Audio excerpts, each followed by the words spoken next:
Good afternoon. On behalf of the Psychology Department at Wheaton, I'm happy to welcome you to the 32nd Annual Scandrett Lecture.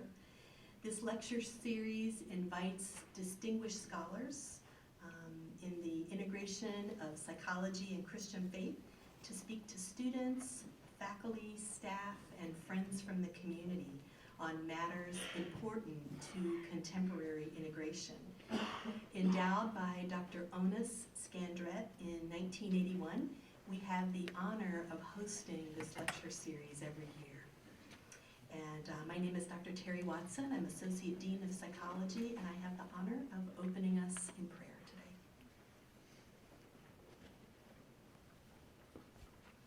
Lord God, we magnify your name this day, our creator, our sustainer, the source of all wisdom and love. Thank you for the gift of this time we have to gather together as those called to serve your kingdom. And we ask for the active presence of your Spirit this day to inspire, to challenge, and to instruct. It's in Jesus' name that we pray. Amen. I'd like to offer just a few words also about Dr. Scandrett and the important role that he plays in the history of our department. Our psych department may not be here without him. He was instrumental in establishing a psychology department at Wheaton College in 1962, and he served as the very first psychology department chair. During his tenure as chair of the department at Wheaton, a very impressive number of undergraduate students were inspired to pursue graduate training in psychology.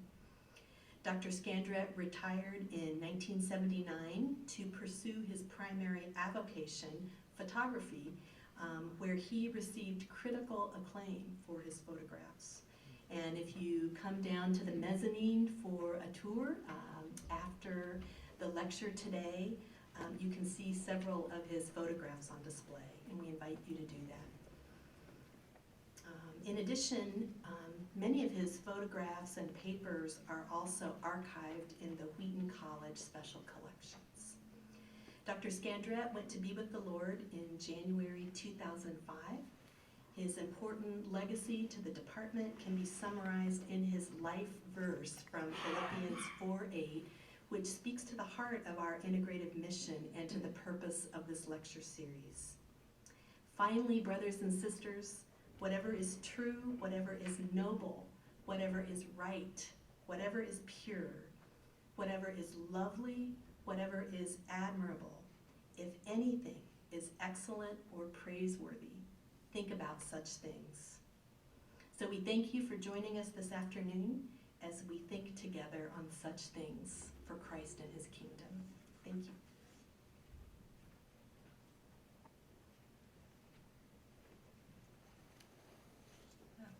It is my pleasure to introduce our speaker this afternoon, Dr. Angela Sabates. She has her PhD from Northwestern University in clinical psychology.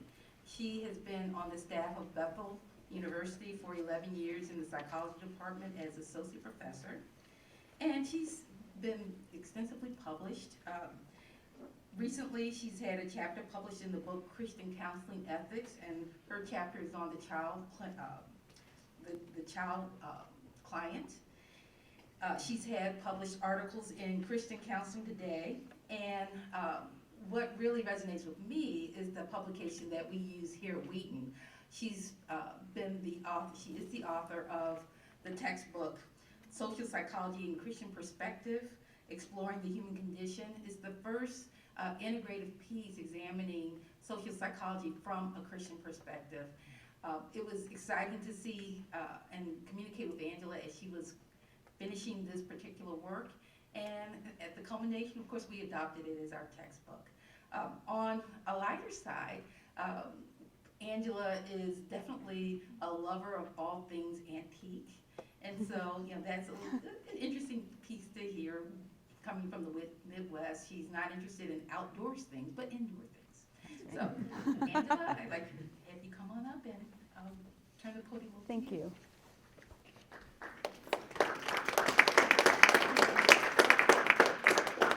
Good afternoon.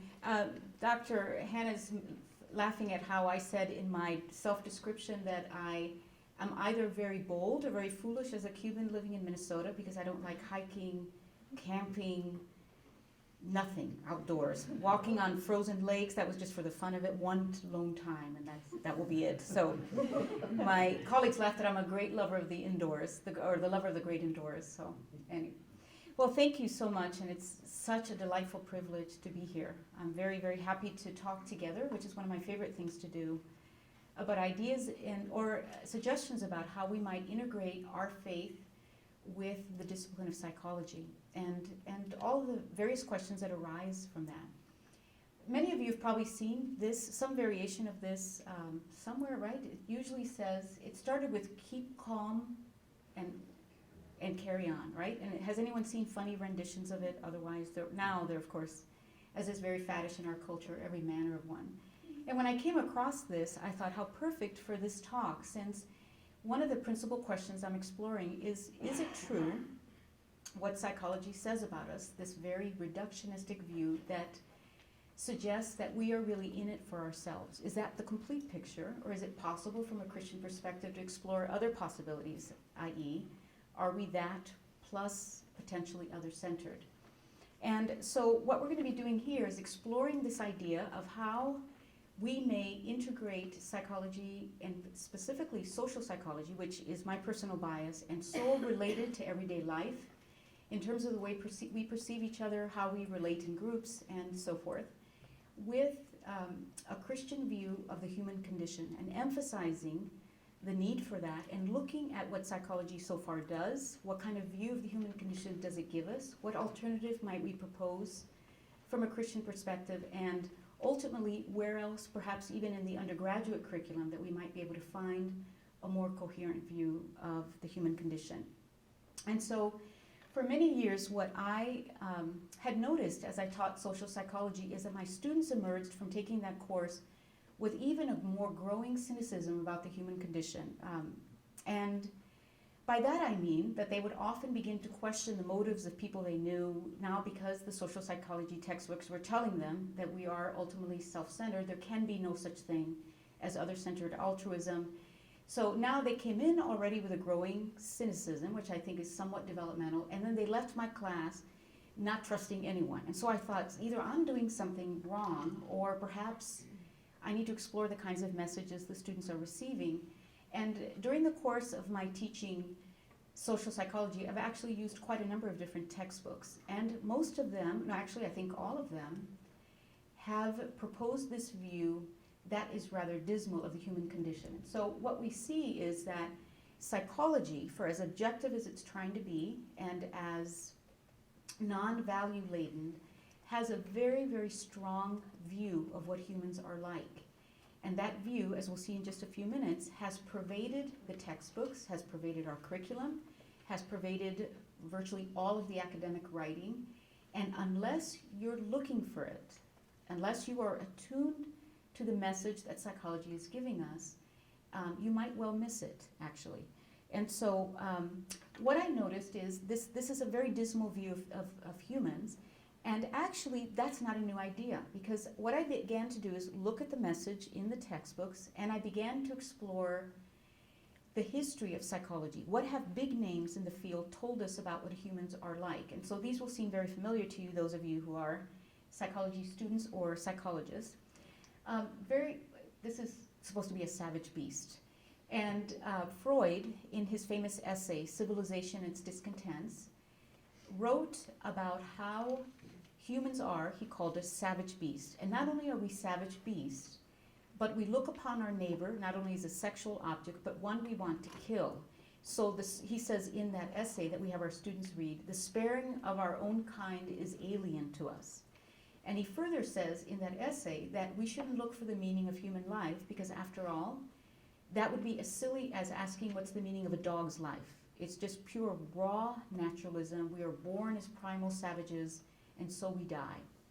And so from that happy note, we come to Skinner, who, as you remember, trained rats and pigeons and then generalized those findings to humans. And his idea, though he adamantly opposed Freud, was actually quite similar, equally deterministic. People have no choice. He called himself the radical behaviorist. And also, he said, and I quote, "We are empty shells." That is from his famous text, Beyond Freedom and Dignity. And in there, he goes on to elaborate on how it's basically an illusion that humans have any manner of dignity or any manner of worth. And in fact, towards the end of that text, he diminishes C.S. Lewis's writing of the abolition of man and says, "To man I bid good riddance," in a very dramatic exit clause in his book. Then Ellis, the famous cognitive theorist, this I have to explain this because he said, he went on and actually he used a lot of expletives, which I won't get into here, but he did say that humans are fallible, all screwed up. This is a direct quote, so please don't take it otherwise.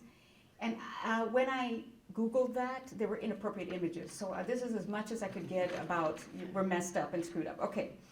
Now, there was a brief interlude in psychology with which you're familiar, primarily called Humanism.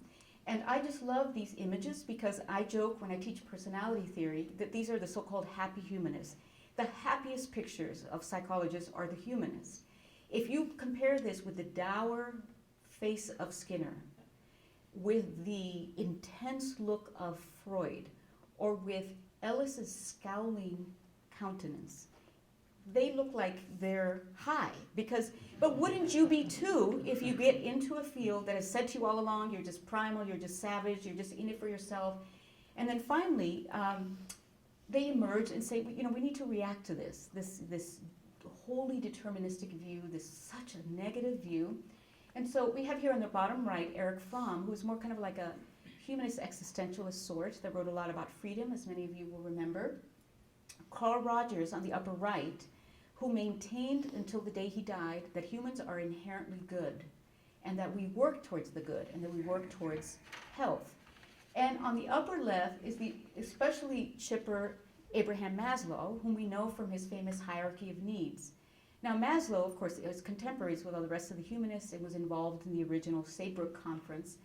And he was, and I quote, so excited, he said, "There is now emerging over the horizon a new conception of human nature, a psychology that I find so thrilling and so full of wonderful possibilities." Some years ago, I had a professor tell me that Maslow believed that until he did more clinical work, and then, if anyone knows, I don't know if this is an urban legend, he published an article in which he said that he had grown so tired of human depravity that some humans are so reprobate that the only solution was to take him out in the back and shoot him in the head. So even then, and I'm not sure if this is true, he became disenchanted with what he thought was the inherent goodness of humans. And humanism, of course, has had a variety of different critiques and has not had the power that the other cognitive forces or psychoanalytic or behaviorist forces have had. More recently then, this rather negative view of the human conditions is presented to us across the field, in textbooks, in conferences and readings and so forth, by way of a very naturalist and reductionist. By that I mean, it is either only nature, or if something supernatural exists, it's at best irrelevant.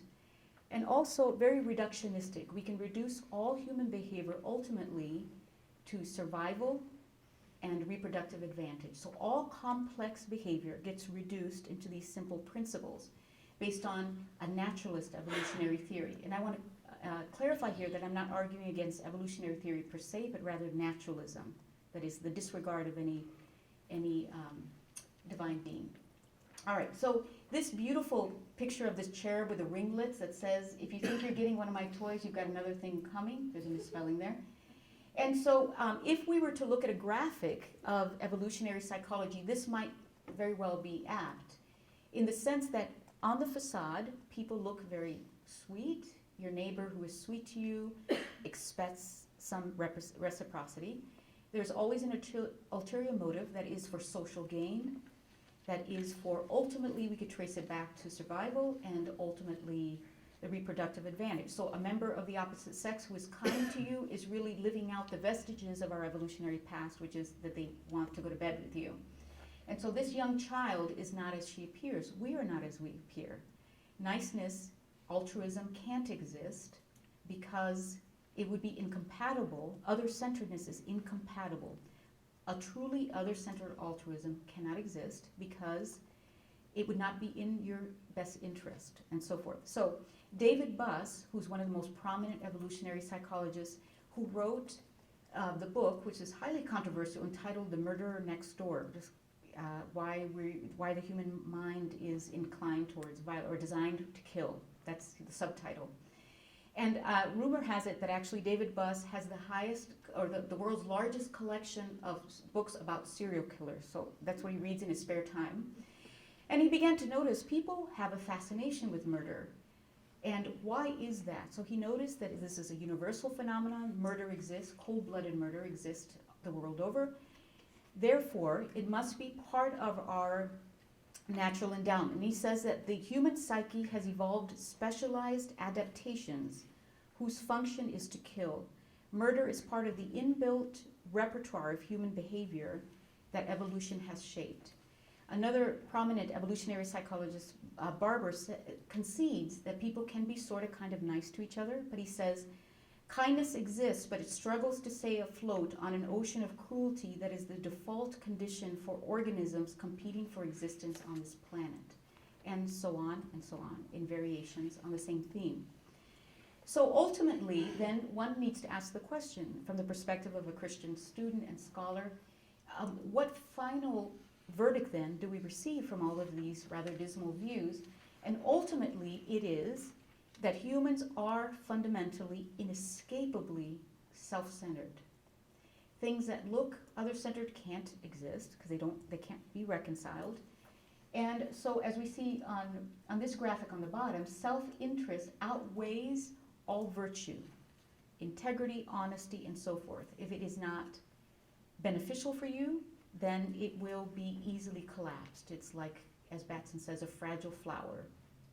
And so what's interesting to me is that psychology as a social science, like any science, is to some measure self-correcting in the sense that we have seen through time, as hypotheses are tested, if they're not borne out by the research, the model becomes more polished. So we see things we used to believe that we no longer believe as a function of empirical support or lack of support. And so in many ways, we've made much progress in the field of psychology. But the one thing that I've noticed that remains in an almost intractable way is how negative the view of the human condition is. And as I said, this has a very, very long history. It just so happens that evolutionary psychology, from a naturalist perspective, is its contemporary expression. So you could actually study psychology. If you study it for long enough, it could actually make you depressed. It could actually, ironically, make you very cynical. It could cause you to question the motives of everyone you know, your own motives. And it can actually jar your view of the human condition. So the question then is, what do we do then as Christian scholars who are trying to understand psychology and actually trying to be informed by it, allowing ourselves to be informed by it, and also to inform it, right? And so my proposal is that because the voice is so strong, this reductionist voice that reduces us just to primal savagery, essentially, underneath it all, covered by some niceties, then what people who are trying to integrate, I believe, need to do is to articulate, to expand upon, to be very explicit about a Christian view of the human condition in response to that. And so one of the keys to integration is to keep ever in our forefront, the forefront of our minds, the notion that we have to keep revisiting what is the scriptural description of the human condition. How does it compare to what these researchers are finding? And especially, I think one of the interesting things here is you can see why psychologists would grow to have a negative view of humans, because even as we sit here, there is savagery being conducted all across the United States, very violent crimes all over the world, genocides and so forth. You don't have to look very far to see the brokenness of humans. And so Mary Stuart Van Leeuwen, who is a fellow social psychologist who is also a Christian scholar, says that beginning with naturalist premises leads researchers to conclude that common behaviors, example greed and adultery and so forth, are quote unquote natural inescapable ways of being instead of a reflection of our fallenness. So what she suggests is that the research you're reading, what those researchers have done is taken the things that they observe in humans and then drawn the conclusion that this must be our natural state of being. We must be very, essentially, to use a Christian term, evil people at the core. And there's just this very thin veneer, as I said before, of niceness, and it can be easily dismantled.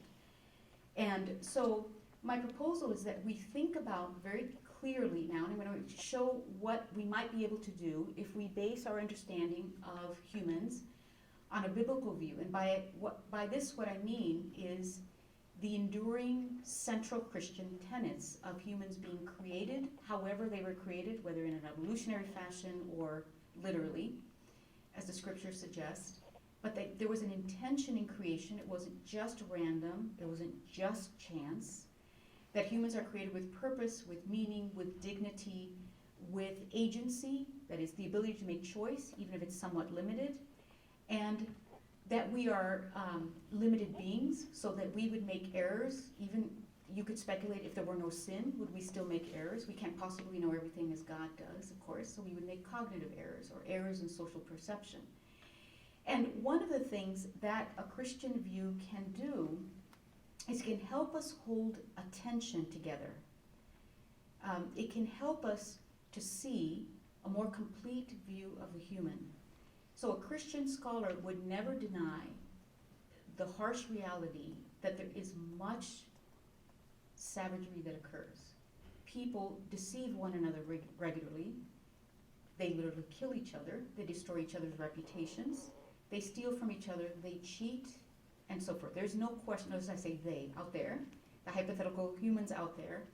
And who would question that? I mean, if you were a Christian trying to argue that humans are inherently good, you would have a very difficult time making that argument based on history. There has never been a single generation of human history where there has not been savagery, right? So the question then becomes, what's interesting to me is that kind of integration has happened a lot in the clinical world, where ideas of personhood have been fleshed out, but not so much in the academic world. In fact, there's been a lot written about how we should all integrate, but then there's not an agreement of how that should go. So my suggestion is that we think of the expression to be able to see this and that as an underlying theme. So this is a funny image in the front of a sort of one of our primal ancestors grocery shopping, I guess. All right, so this is us. All right, so a Christian view of humans can both see this, which is that part of us that is very dark, is very broken, is very sinful, and also, okay, I don't know if that's a good graphic, but you know, it's tenderness, sweetness, extending of the heart to another. That's a bad image, but it's cute. So this sense of the real capacity to love by virtue of having been created in God's image, and still, I know this is an arguable point theologically, still retaining some of that image of God in us, such that it shouldn't surprise us when research shows that people can be very deceptive with each other, nor should it surprise us when people are highly altruistic. We don't have to force the data to fit our view, because the view seems to, in many ways, explain better what the data are, right? So we see this and that. We also see the value of empiricism and its limitations, and what empiricism can tell us about the human condition, and we can see how biblical revelation together. So we see this and that as well. I think this is a humorous image of the empirical approach because it suggests the great zeal with which we follow the empirical approach, and perhaps not realizing some of the limitations or dangers therein. But a Christian view can see the value of empiricism and also the value of divine revelation.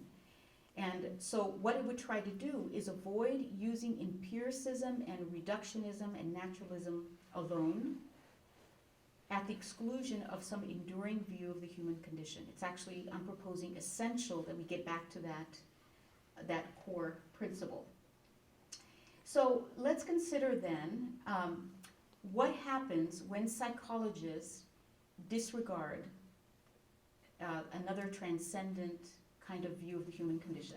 So here we're looking at examples in research Now we're looking at what happens when you're using only empiricism that is based on fundamentally naturalist and reductionist principles, okay?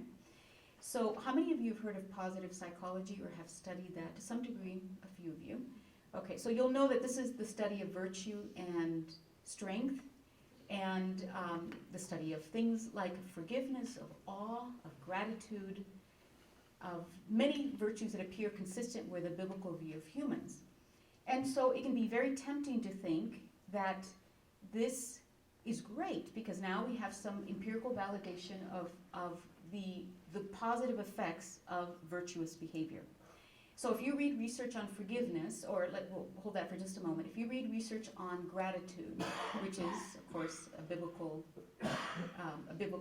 mandate about being grateful unto the Lord and so forth, and you look at that research, what you see is that the research shows that to be more grateful results in greater subjective well-being, greater physical well-being. There are many benefits that come along with that. So a Christian scholar could say, this is wonderful because we see here that being obedient to the commands of Christ brings some outcome, some benefit. What is problematic about that is that when you use empiricism alone, absent the Christian view or some other transcendent view, then empiricism begins to hold as its highest value what is in the interest of the self. So if you read the positive psychology literature, what you will see virtually invariably is that every virtue is tied with a self-benefit. So if you're more grateful, you feel better, you have better health. If you're more optimistic, your immune system is stronger. If you are more resilient, then, in the end, if you persevere more, then you will feel happier, less depression, and so forth. So notice that the focus is on the self, what you benefit from. And from that perspective, virtue is a means to an end, the end being self-gain. It's not the end in and of itself in terms of obedience to Christ. So if we look at another example of this, and we're here examining, of course, how empiricism can become very self-focused, and you look at the research on forgiveness, what you see is there have been years of studies on forgiveness, and they pretty conclusively demonstrate, at least thus far, they support the idea that if you forgive, there's lesser rates of depression, lesser rates of anxiety, lesser inclination to retaliate against the person who harmed you, and so forth.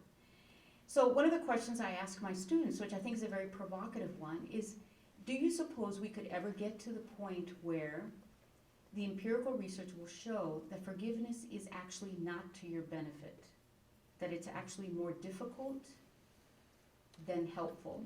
Can you see that as a possibility? If you're only basing what is true on empirical research, then the research, as I was saying this morning, could actually lead you almost anywhere because it depends on how you ask questions, it depends on how you code data, it depends on how you explain the results. And we're going to see an example of this with regard to gossip. All right, so empiricism alone, it holds benefit to the self as a highest regard. And then also it tends to overemphasize parsimony. And by that I mean, to being succinct and as brief as possible, parsimony is considered to be one of the hallmarks of good theory and good models.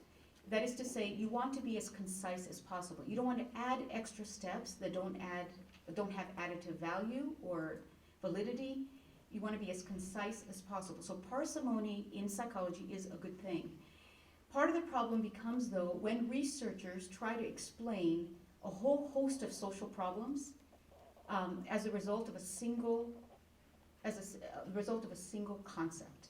In this case, many of you who've read that part of the book will remember that the self-esteem research or the self-esteem movement, which was very strong for a long while, the researchers there thought that the reason why we have so many social ills is because people have low self-esteem. So if the solution to that is, if we increase self-esteem, then people will feel better about themselves and they'll kill less and harm less, and they won't be so many bullies, and they'll do better in school and so forth. So this image of the kitten looking at themselves in the mirror as a lion was, a reference to this research that was trying to pump people up. So California spent hundreds of thousands of dollars on self-esteem programs where in the school day, the students spend however much time, at least 20 minutes a day, pumping up their self-esteem, writing poems about themselves, talking about how they were their own heroes, and on and on. And after a number of years of doing this, the researchers discovered this is an absolute disaster. In fact, if you pump people up long enough, they become, understandably, narcissistic, very prideful, in fact, dangerous. So what some social psychologists have found is that if you build up people's self-esteem to the point where it's a sort of a fragile, overinflated self-esteem, and then you imagine that person, and then you challenge them, what is their usual response? Receptivity and, oh, thank you so much for bringing that to my attention. No, usually a fighting back. People can actually become more aggressive. The bully can become more empowered, more entitled. And this was a counterintuitive finding, but from a Christian perspective, not so much so, because the scriptures, of course, warn us about the human propensity toward pride. And so even if someone accused us of having hindsight bias, saying, oh, now you know it's not good because you already know the results, we could have said, well, all along the scriptures have been telling us since ancient times that we need to be very careful. And one of the things, too, in that research, and here's someone whose counselors fixed him and now he's amazing. So I think that's a pretty humorous image, but not unlike actually what happened as a result of this self-esteem movement. And this picture of the child alludes to some research on self-esteem where researchers have confused the directionality. So what they thought was, okay, let's simplify the solution to social ills, as I was saying, be parsimonious and have self-esteem be the principal agent to heal social wounds. And what they mistook was that actually, if you look at studies of children and longitudinal studies in schools, what actually happened was that the kids' self-esteem increased after they persevered in their studies. After they achieved, self-esteem was heightened, not before. So heightening children's self-esteem does very little, if anything, to make them more motivated in school. And the thing that's really interesting from a Christian view here is that if you look at all of the self-esteem studies, or programs, I should say, they're usually about ways in which you can heighten the self, right, so your own self-worth. And I think it's reasonable for a Christian to propose a hypothesis about testing different types of self-esteem programs. And among them could be one, a type of self-esteem program that's based on Scripture. That is the Scripture about loving the Lord your God with all your heart and mind, and loving your neighbor as yourself. So to my knowledge, self-esteem programs don't incorporate the intentional building of regards for others as well as regard for the self. And you could test that empirically to see whether there's any distinction, and that's one suggestion that a Christian scholar might make. So another example of parsimony, most of us can relate to this, something like this, of temptation, is the research on self-regulation. So self-esteem didn't work as a parsimonious solution to everything. So you would think psychologists would say, let's be careful about selecting a single simplistic concept to explain and heal a lot of complex social behavior. And what is fascinating to me is that up until about a little over a decade ago, social psychology was very deterministic. Nobody even believed really that you had a will. In fact, one of the most well-known social psychologists, whose name is Barge, said social psychology should remain deterministic. You are a function of the social influences around you.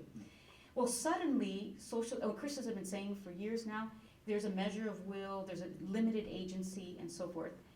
And suddenly, psychologists discovered that there is actually a measure of will. There is what they call self-regulation, self-control. And what I find so fascinating is that now when you look at the research, now this is all the rage. Self-regulation is the cure for everything. It's another example of parsimony that's not going to work. So the most astounding thing to me is that Baumeister, who is one of the main social psychologists who dismantled the notion that self-esteem, it was too simplistic an explanation, was quoted several years ago, or just 2 years ago, saying that self-regulation is as close to penicillin as psychology will ever get. Now, how he didn't figure we should not make the same mistake twice of, taking one single concept and thinking that it's going to explain the whole. That's what happens when you become so narrowly focused and you're looking for one concept and its effects on what its outcome is. And so that's part of the problem. So we've seen that if you disregard any other transcendent thing, you get the focus on the self, you get this overly parsimonious, overly simplistic explanation. And the other thing is that you can't tell empirically, you can't distinguish what is from what is good. And perhaps one could argue, well, that's proper. Psychology is a science. It shouldn't be telling us what is good. But look at what happens even as we look at the concept of gossip. I don't know how many of you have read lately, gossip now is all the buzz in social psychology, and it is being researched left and right. And lo and behold, you might well imagine that gossip has lots of benefits. So there were several New York Times articles where the heading was, gossip is good for you. And then if you read the article, it says, researchers have found that we've long maligned gossip, but actually we should be gossiping. And so I'm going to read various excerpts from a number of different authors, and I have the entire list, by the way, of the references in case you're interested in pursuing any of these. But it turns out they've discovered that the overwhelming majority of our conversation is social in nature, 2/3 of our conversation, supposedly. And of that 2/3, the majority is in the form of gossip, of sharing juicy tidbits about other people, of who's with whom, and so forth. And so how they study this is a question, because they go around and they do field experiments where they listen in coffee shops, they interview students, and so forth. But here are some of the quotes that I find most I don't know what the word is, maybe startling or pretty predictable in any case. The researchers are clear that they're not advocating malicious gossip, but they do what is called doublespeak. They go back and forth. So here's one quote. Gossiping is the core of human social relationships, indeed of society itself. The issue here is a purely empirical one. That it can be carried to extremes may be a matter for regret, but this should not distract us from the central issue that gossip is the central plank on which human sociality is founded. In reality, the cognitive demands of gossip are the very reason why such large brains evolved in the human lineage. And further, malicious chatter about others has obvious social benefits such as social bonding and rule learning. When one engages in critical or negative gossip with a trustworthy confidant, one is strengthening the social bond that one shares with that person.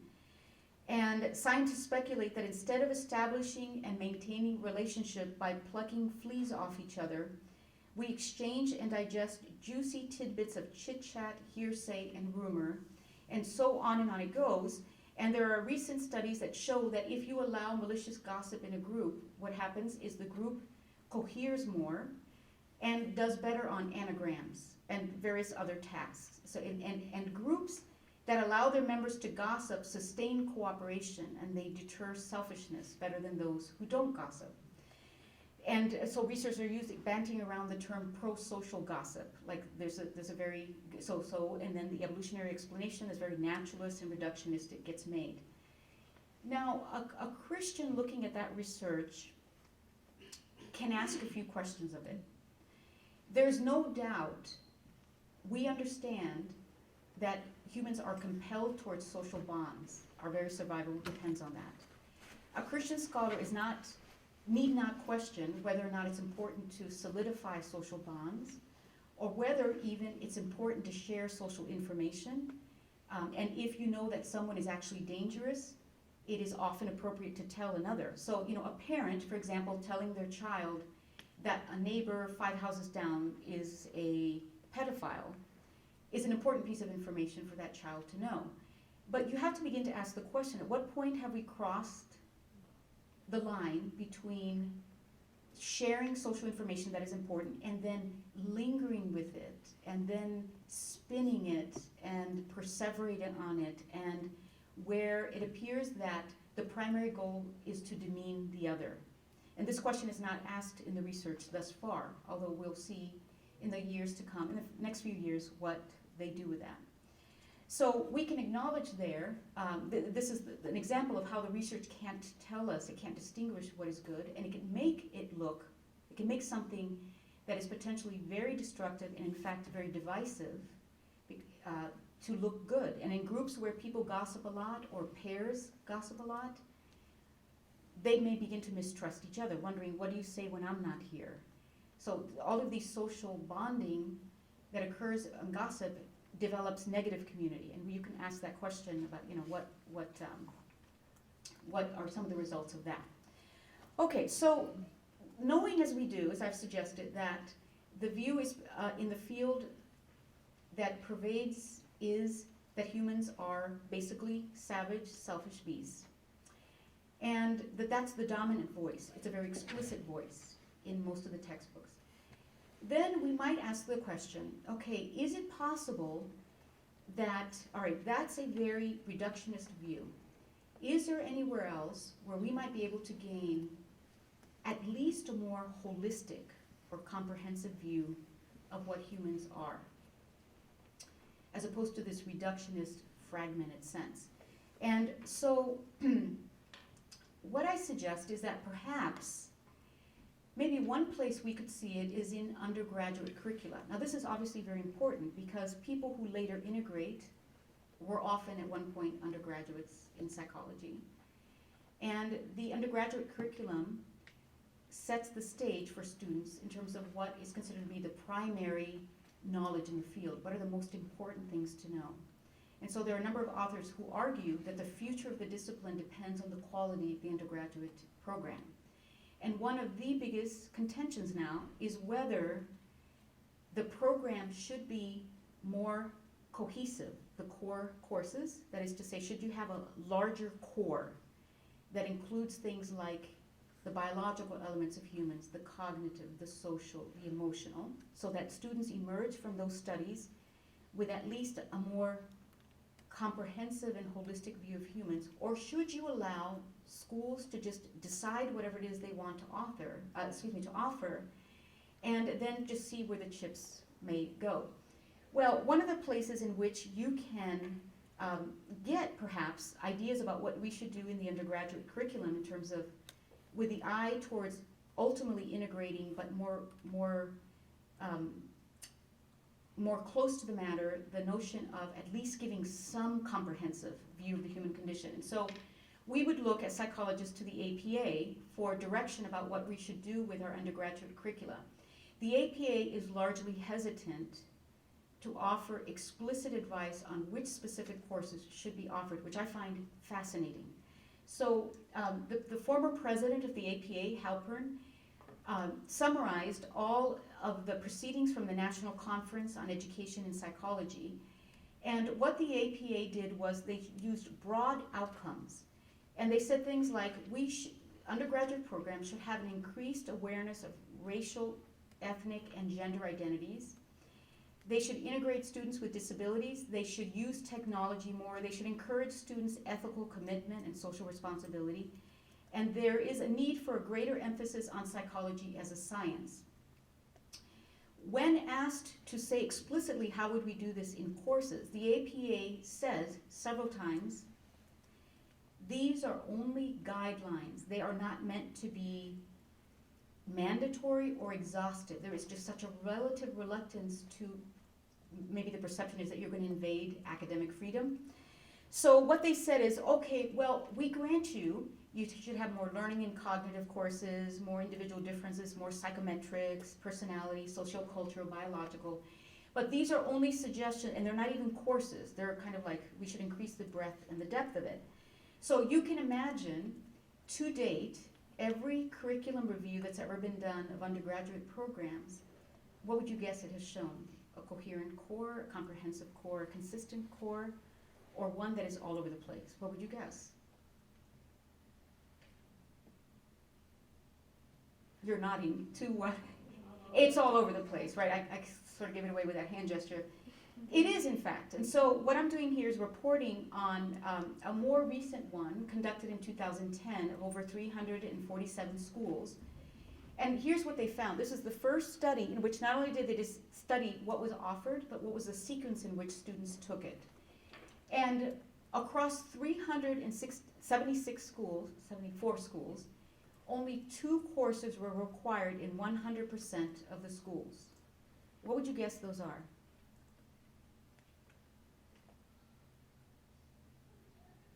Intro for majors, undergraduate psychology. Intro is one. Well, something like it, right? Some kind of what he called some kind of research method type course. It's called by different names in different universities. Those are the only 2 courses that are required in all of the majors. Now, in addition to that, in all the schools, in addition to that, the most frequently offered, though not necessarily required, in fact required sometimes in only half of the courses, intro is required in all, abnormal social personality psychology, So these don't even follow the guidelines of the APA, the most often offered courses. And in addition to that, what they found was that there were inconsistent sequencing of courses. So if you look at what's required for what, mostly intro is required for everything else, and the only other consistent finding is that statistics is required before research methods. Otherwise, the sequencing of courses is all over the place. So you have inconsistent requirements, you have inconsistent elective categories. An example of this is that stats was required in only 58% of the schools. And so on and on. And what you see there then is that not only is the field itself pervaded by this sort of fragmented view of the human condition, in fact, undergraduates are graduating, unless the school is intentional about this, with a very fragmented core. You can't even say that the same students graduating, that students who are graduating from the same program are emerging with the same courses. Because what schools will have are a multitude of tracks, and you can choose from within them. So you have this sort of staggered, I'm amazed always that seniors get to, or psychology students get to our senior year, and many of them don't know each other by name because they haven't even taken the same courses. They've occasionally overlapped, and then they graduate, and we can't even say, at least all of our majors know the biological basis of behavior, the cognitive basis, because they're all in elective categories. And so you can divide the categories up. You say take 2 of the following 3 or 1 of the following 3 and so forth. Now the reason why I'm making such a big deal out of that is because I want to suggest that this fragmenting of the individual is beginning very early on. It's not just happening to people who receive doctorates and then go on to do research and then emerge with this very fragmented view of the person that's very reduces us. In fact, we are potentially unwittingly training students as they begin their psychology studies to not even have any measure of cohesive sense of personhood by the time they finish. Because how could you? You're taking a course here and one here. In our school, physiological psychology is not required, so many students graduate without having the basic knowledge of the brain and behavior, right? So one of the fundamentals, as you were using the term, like our embodied selves. Okay, so I began to ask the question, and I'm only going to mention this briefly because my students and I are still finishing looking at this, and I thought perhaps one of the distinctions of a Christian undergraduate program is that it could offer a much more coherent and consistent core. Because if we have a view of the human condition that is this enduring Christian perspective and with which we want students to graduate, then surely the Christian schools are doing a better job of having a coherent core. And we have found, much to our surprise, that it's not. So here I'm just going to talk about trends because we have to finish the last 5 schools before we can report those. But what we did is went through all of the CCCU school members in 2010. Now, either their catalogs were 2010 to 11 or 2010 to 2012. Looked at every single undergraduate program, every single course description and name, and rated them based on whether they were part of a core requirement. So a 1 is, it's part of a core requirement. A 5 is, it's just a random elective, you take it if you want. So increasing number means greater choice for the student. And so all I can say at this point, because again, we'd have to finish those last schools, is that With 110 schools, we have 175 programs. What I mean by that is that there are schools, we coded single track schools, and then we coded schools that had multiple track, like a neuroscience track, a developmental track, and so forth. Then we have, not only do we have multiple tracks, we have inconsistent track names, we have inconsistent course names and descriptions. The distinctions between courses are often not clear. Like if you read in a single school, the difference between clinical and counseling, even that distinction is not very clear. You'd have to talk to the faculty to get a clear description. There are numerous special topics courses. The total amount of that we'll know when we finish. And these are all over the place as well. They include things like adventure counseling, Appalachian psychology, equine psychology, teams, peacemaking, things that don't fall readily under any of the other standard categories of courses. So we have just this very broad array of coursework. And the capstone courses, which are not offered in the majority of schools, can't even all be scored as capstone, because what happens is the CCCU schools are, if they have a capstone, it will be called by different names. So it'll either be capstone and then there'll be a subtitle, advanced research methods in the field, or capstone and it'll be explicitly called an integration course. Or it'll be called capstone and then the subtitle will be some special topics study in the capstone. So there is a lack of a final sort of unifying, let's pull together everything we've studied sort of course in the CCCU schools. And the reason that this is arguable, that people may not agree with me, is because there are two camps here. One camp says, let psychology undergraduate programs express the diversity in the field. We are highly specialized, so don't try to impose any kind of solid foundation because none exist. We are a multitude of sciences instead of one. My proposal is that in the other camp, that what that does is cause what some researchers call a crisis of disunity. People will emerge from programs with a, as I said earlier, a very scattered perspective of personhood. Now, psychology programs, of course, are not the only places in which people learn of persons, right? And you have gen ed requirements and so forth that may be of help there, too. But unless a school has a very deliberate gen ed program that explicitly talks about personhood and Christian views of personhood, we are not assured that the Christian schools are doing anything substantively different than the other schools. And so I'm actually quite concerned about that, and I'll have, the next time I speak somewhere, I'll have those results. But the point that I'm trying to make here is that we can't integrate effectively unless we're serious about the human condition and the biblical view thereof. Furthermore, it is not inconsequential to omit it. So we've seen what happens in self-esteem research where people become narcissistic and aggressive.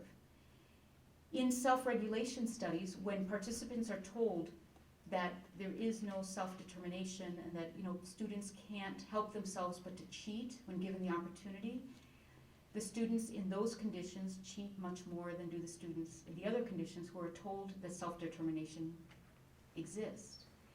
And so in this talk, what I've focused on is mostly social behavior and social psychology. The way that a Christian view of humans is applied across the discipline will depend. The kinds of questions that you ask are not the same in cognitive and in neuropsych and in social psych and personality psychology. But at least as a common core, the notion that a Christian view of persons is vitally important. And another thing too is that when we speak of integration, we often talk about the idea of the importance of integrating faith with reason, or faith with the discipline. And there's an author named Sabates whose work I very much appreciate, because he cautions the reader to not forget that Paul mentioned not only faith, but hope and love, right? So the hope needs to be integrated as well into our understanding of psychology. But it's not a hope based on the very fragile notion of what you might gain, but it's a hope about the redeemability of the human spirit.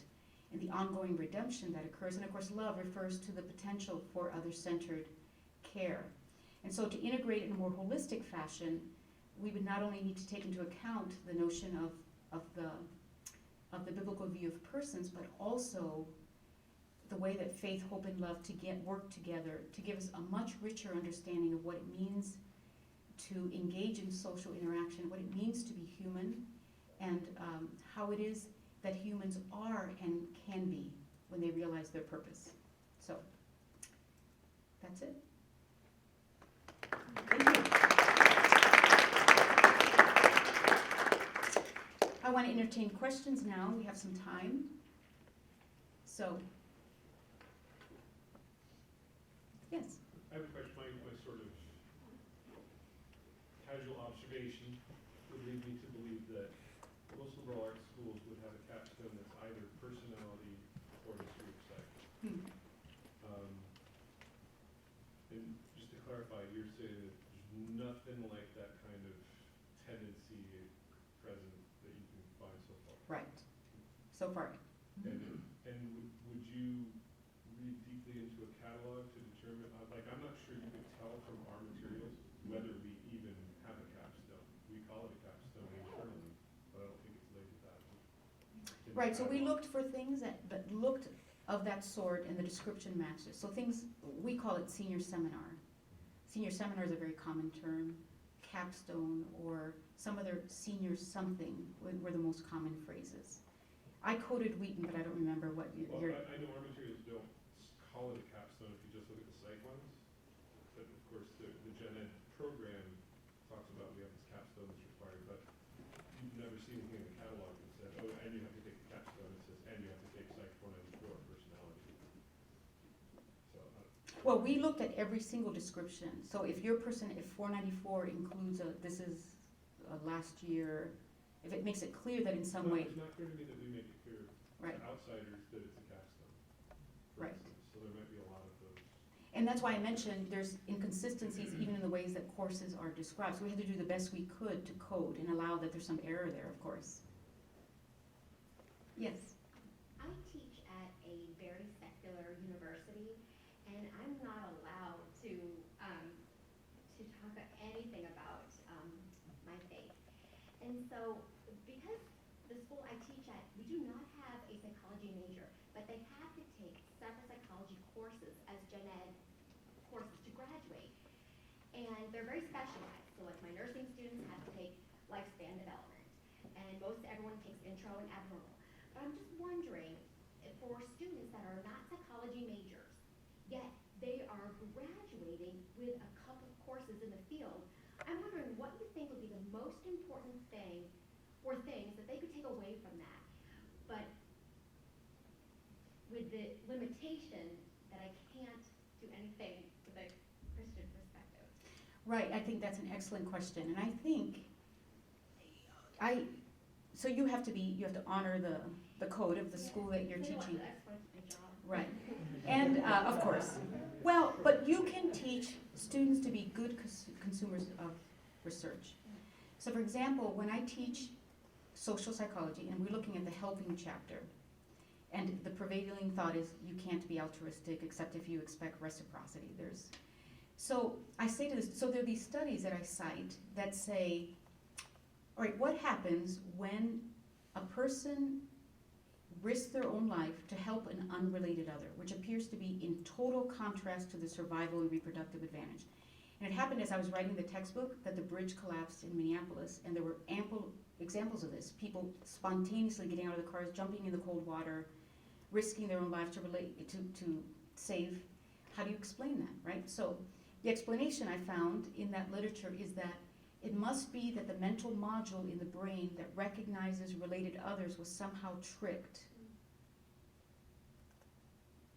into thinking that the person you're saving is a related other. Now, you're looking at me with a befuddled look. When I talk with students about that, I said, let's examine this, because this appears to be one of those, you will force the data to fit. It's inconceivable to the researcher that there could have been some other-centered, let me go out and help my fellow human being, unless, of course, you want to argue that you want to help the species survive, but why would you die and then you have no children, and still it's a mess. So if a Christian were to do that in their research, you would never get published because it would be absurd. It's this circularity of reasoning. So one could say to the students, here's a study in the field that suggests that gossip is good, say. And let's talk about that. What are the good parts of gossip? And then let's look at what the research is omitting, the destructive force of gossip, the dismantling of social bonds because of distrust. And then you could say, we could look at this research and say, yes, we agree, we want tight social bonds. Yes, we want to build trust in each other. Yes, we want to be alerted if somebody's untrustworthy. But is that the most optimal way, do you suppose? How else would we go about it? So I think it would be taking maybe studies and just looking at them and helping them be better consumers of it without saying a word about Christ. Because the studies lend themselves to that. I've read enough of them to know they beg for critique, of course, because they're all imperfect. Now, I don't know, maybe we can talk some more later about specific courses that you're teaching, and I think there's a way to expand students' thinking to get them to understand the limitations of empiricism without, I say empiricism alone, without, Well, I think that encourages them to be more critical thinkers. Right. And so I like that. Without saying it, it encourages them to think. So I appreciate that. because by the time they get it in the New York Times, it's already, gossip is good for you, right? So you need to, you have to say, I always say to my student, when you read something in the newspaper, just say, okay, well, who was the sample? Start asking yourself these questions. Where was it? How longitudinal was it? How, yeah. Yes? So looking at like your discussion about our curricula and Christian universities and whatnot, it's kind of reflective of like the program we have here, like honestly. And what would you recommend for our students if we want to pursue psychology, but want to have like this unified understanding of personhood, and to come out of college with this good understanding of like what it means to be a person, what it means to have a a self that isn't all about being selfish and whatever and all that jazz. Well, when I advise students, they sometimes get upset with me because I tell them, I suggest things to take that are not required. And so I said, you should have physio. No, I don't need, I already took a class from that. I said, I don't care, you need to have this. Or you should take personality, you should take social, you should take cognitive. I try to impose, not really impose, because the students can choose. But I try to advise them, that's what they're asking me for. And I say to them always, the more comprehensive and holistic the picture of the human you have, the more clear it becomes for you. But I think we have the added advantage here of in a curriculum like Wheaton's or like Bethel's, to in classes actually explicitly keep reminding students, okay, let's review once again the biblical view of the human condition. Let's explore that in the light of this research. How would we respond to the positive psychologists who tell us that gratitude is only just good for your physical and emotional health? What about the discipline of gratitude that the Christian traditions suggest? So you have to make it explicit. I don't assume that students know how to do this. I'm very, very explicit. Because it took me a long time to come to it, and I'm still learning. So how can I expect a student who's just being exposed to the discipline to do that and integrate at the same time without providing some model for that? So I would encourage all students to ask of their faculty explicitly Christian questions. How does this jive with this? Or how do we make sense when the research seems irreconcilable with the convictions of the faith? How do we look at that? So I think the more comprehensive a core you can take and the more explicitly Christian you see the research, I mean, that's not the cure. I don't want to be too parsimonious. That's not the cure, but it can be, I think it can go a long way towards that. And it takes motivation on the part of the student to do that, to take courses that aren't exactly required, but they'd be good for you to have.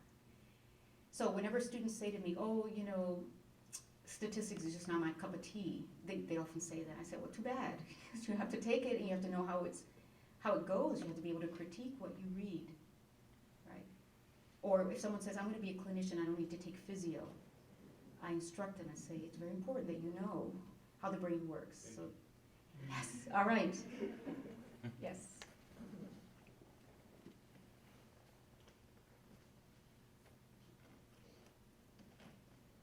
How about those of you from social psychology? Yes.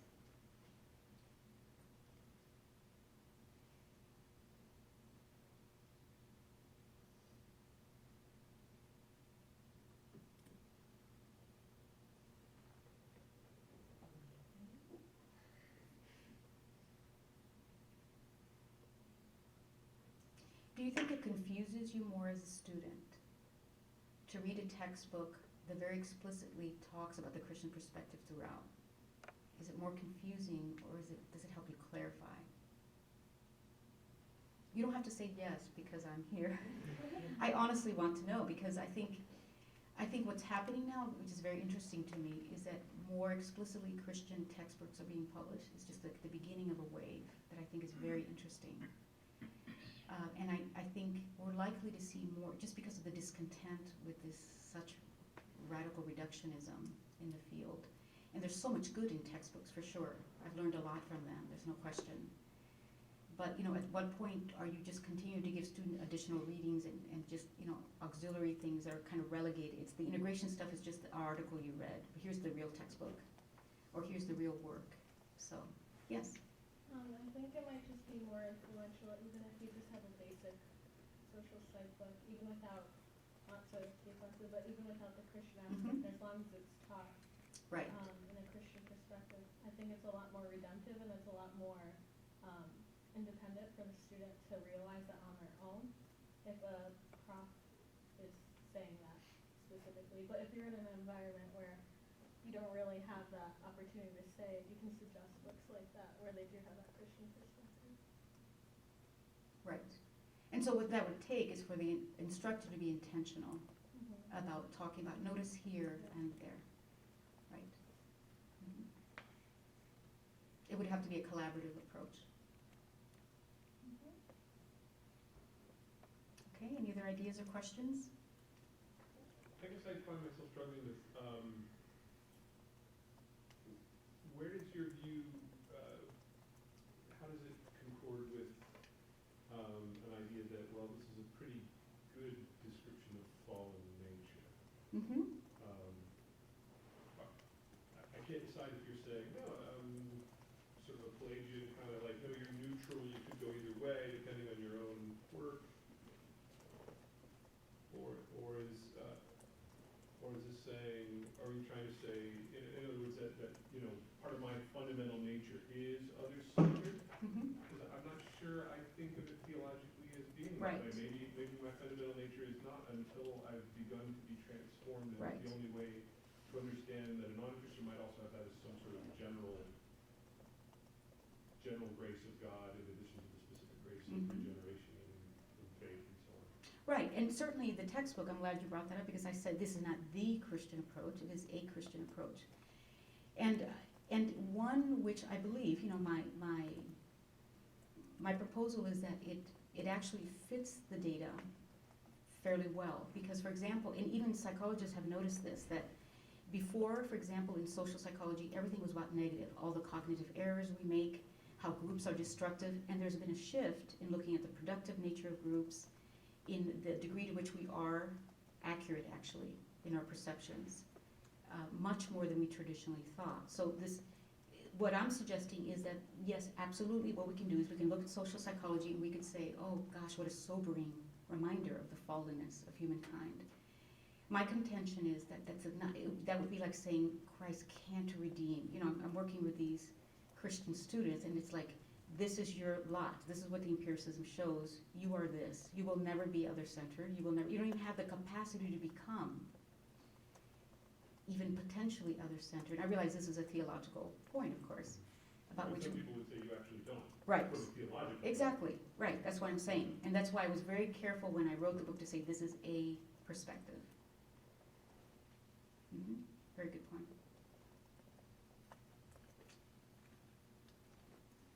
All right, I think we're done then. Thank you so much for inviting me.